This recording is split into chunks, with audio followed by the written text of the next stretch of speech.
YouTube, Dawson Ryder here. Welcome to my review for the final issue, for now, of MMPR The Return, issue 4. This was a really good issue. I really liked it a lot. I'm really curious about the future of this, as it definitely ended in a way that I didn't expect. But let's kind of dive into it. You know, we had the other Rangers captured by Selena. Well, Selena's her name, right? Which is Selena Kyle, Catwoman. It was a crossover. No, I'm just kidding. But with Selena, Rita, and Zed's daughter, she doesn't know that Tommy helped rescue her, and she thinks that Tommy killed her mom, and the Rangers killed her mom, and she's out for revenge. But then we have Olivia Oliver, Kimberly, and Tommy's daughter showing up having found the Green Ranger Morphin. And that's where we pick up. And that was really a lot of fun. Honestly, this went way different than I thought it was going to go. You know, in a way, it is leaning a little bit towards that, but not necessarily in this issue. Like, I thought this series was going to lean towards the idea of picking the next generation of Rangers. And that happens a little bit, as at the end there's kind of a sentiment of like the Rangers are going to continue in a new form. But it didn't come about the way I thought it was going to, with Olivia being the leader as Green Ranger as she winds up being Pink. And I thought that was kind of nice.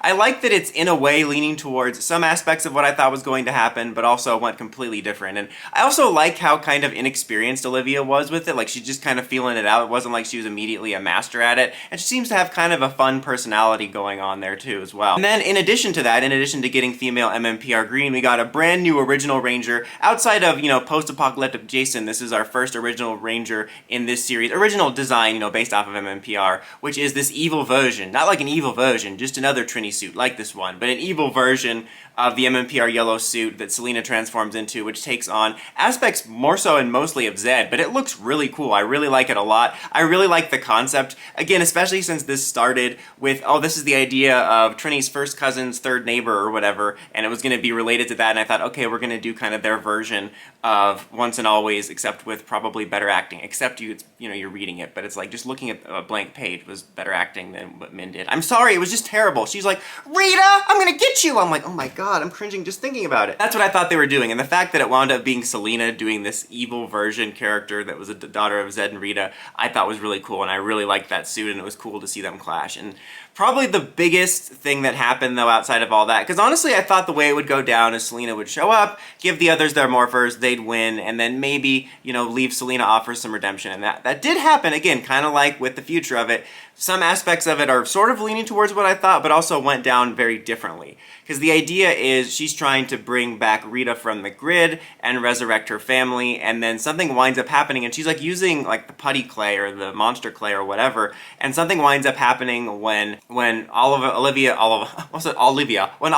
jumps in the way, and it actually resurrects Tommy, who got pulled into the grid as well. And I was a little confused. I thought it was like, did he literally get pulled from it, or is like his consciousness put onto the clay? I thought there was an aspect of the clay. Like, it'd just be funny if he was a clay body, but it was Tommy resurrected as he was back then. It's not like 16-year-old Tommy, but it's like, what, like 20s Tommy, you know, compared to that. So it's going to be kind of weird. Like, he's got to be married to this old lady now. It does resurrect him right from where he was. And I did read an interview not long after I read it with Amy Jo Johnson, and apparently this plot beat was thought out before JDF died. And I was wondering about this because I was thinking, are people going to be mad about this because, like, JDF obviously really passed, you know, we're not bringing back Trini in any of these things. I mean, I guess technically speaking, we did have an empty suit Trini that got yeeted off of a cliff.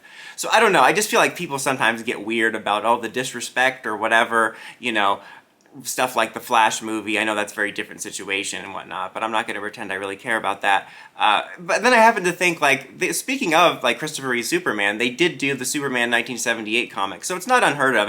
I was curious if people would have mixed feelings about it so soon after it, but apparently it was thought up way before.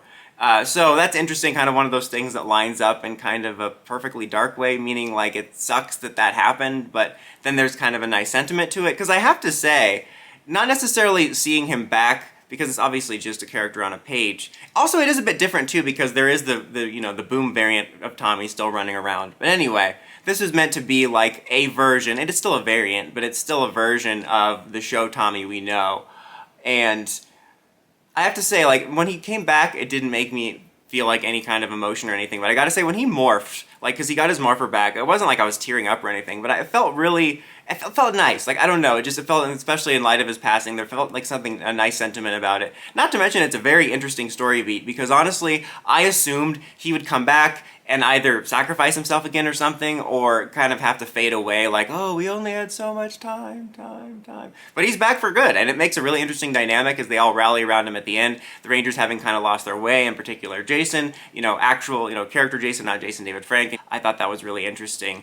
So yeah, that was really cool. I thought it worked really well, and it was, again, unexpected, because I thought, okay, we're gonna have Olivia take over, but we actually have Tommy back, and she actually gets the Pink Ranger morpher, which was rather interesting. And of course, Selena does find out about what happened with her parents, and that Tommy was the one to save her, and as a result, Rita saved her. And she, of course, doesn't believe it, but it's kind of like that, Green Goblin and Spider-Man 3 situation where she doesn't believe it, but I think she deep down knows it. And I get a feeling that if this does continue, we're eventually going to have a redemption arc, which I'm actually kind of fine with. I like the idea of a new MMPR team having the daughter of Rita and Zed as one of the Rangers. I actually think that's rather cool. Before I get to talking about the ending notes, just one little detail I wanted to mention. I loved the, super Finster we got that's just kind of fed up with everything. I think it's funny that, I always liked Finster fine. He was never, a super favorite of mine, but I liked him fine. But he's had some really cool versions in the comics. I loved Finster 5 that was, Draken's right hand, and then they had this kind of mirror where Finster became an ally of future Tommy and Soul of the Dragon, and now we have this really cool, putty, roided out Finster. I just thought that was really cool. But it ends on this note of Kim kind of reconciling with, it was the trauma over what happened that forced her to push being a Ranger away, and she thought the Rangers weren't needed, but they're going to bring them back, even though the threats are gone. It is really weird what a specific universe this is. I know that, I shouldn't be thinking about anything post-MMPR, like Zeo mythology, space mythology, villains, or anything. That's not what this is about. But setting that aside, it is weird to me to think that those were the only threats. I suppose there's probably still stuff going out in space, but that is just very strange, and they're also, obviously Selena's out there, but it's also weird, let's bring the Power Rangers back to fight poverty. I don't know, you know what I mean? It just seems very weird that that would be the only threat. I imagine, obviously, there's probably going to be new stuff brought into the mix if this continues, but that's just strange to think about. But I really liked that scene in the last sentiment. The idea is, Kimberly is going to be active, but she's kind of making peace with it, kind of like Amy Jo Johnson in a way. I felt something that someone pointed out way back in the first issue, which I didn't catch, was the sort of almost autobiographical nature of it, where some of the aspects of the characters in here kind of mirror real life and Amy Jo Johnson's experience with kind of initially stepping away from Rangers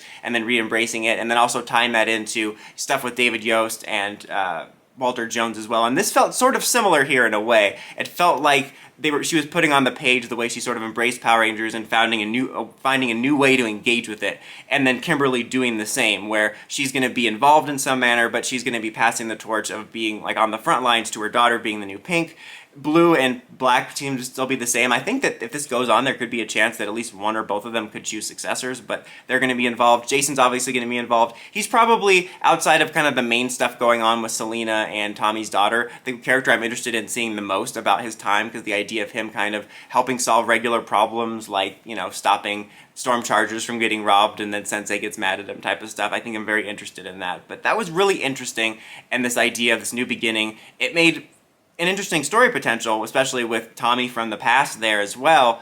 But also, again, there was this nice almost meta sentiment about, at least I interpret it, about the actors. But also, it felt like a meta sentiment about the franchise, because the franchise is very much in a coma right now. And there was this kind of sentiment of oh, the world will always need Power Rangers. And I thought that was also kind of accidentally meta in a way. But where we ended off is what's super interesting, as they're okay, we need a command center. And then they cut to Selena at the command center, and then a mysterious figure arrives, and it's a White Ranger, a female White Ranger. I'm oh my god. So, this ended off on a nice note. If you took away that cliffhanger or whatever, this would have been a nice, 4-issue close-ended story that left things open for the future, but not in a direct call-to-action type of way. I kind of still wish it went one more issue in regards to this and felt a little bit more complete in that nature, but it was an overall really solid series. And I'm going to do a different kind of series review next week or the week after, where I talked about at the beginning of this, where I'm going to do a comparison to Once and Always and sort of review them side by side. But within that, I'm going to kind of give my overall thoughts on this as a series. But I really liked it. I thought it was a really interesting Elseworlds take on the story.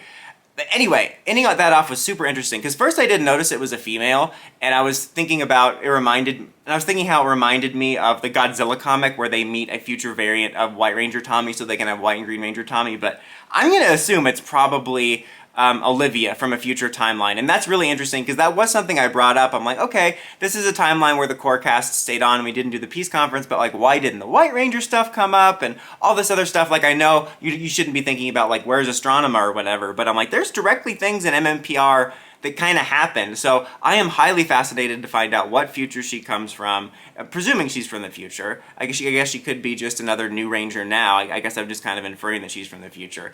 But I would be really curious to see how they possibly would incorporate any other MMPR things that happened post season 1. I think that would be fascinating, and I really do hope it happens. I really liked this a lot. I think it was solid. If this just remains this, of course I'll always be disappointed we didn't follow up on this, but I'm really glad we got this. I thought it was a really interesting and cool Elseworld story, and it always surprised me. I think that was really nice, because I had my kind of, as I mentioned several times in this review, expectations of where things would go, and while, like I said multiple times as well, it did kind of lean towards that with the idea of we're bringing back the Power Rangers, maybe some Next Generation stuff, but also it went very different than the way I thought in regards to Olivia and to Tommy and to Selena, and that was really cool. But what did you guys think of the last issue? Do you hope that this series continues with a sequel or follow-up of sorts? Let me know in the comments as always. Until next time, don't forget to like, comment, subscribe, and climb the steps and ring that bell to get notifications for my videos. Dawson Ryder, signing out.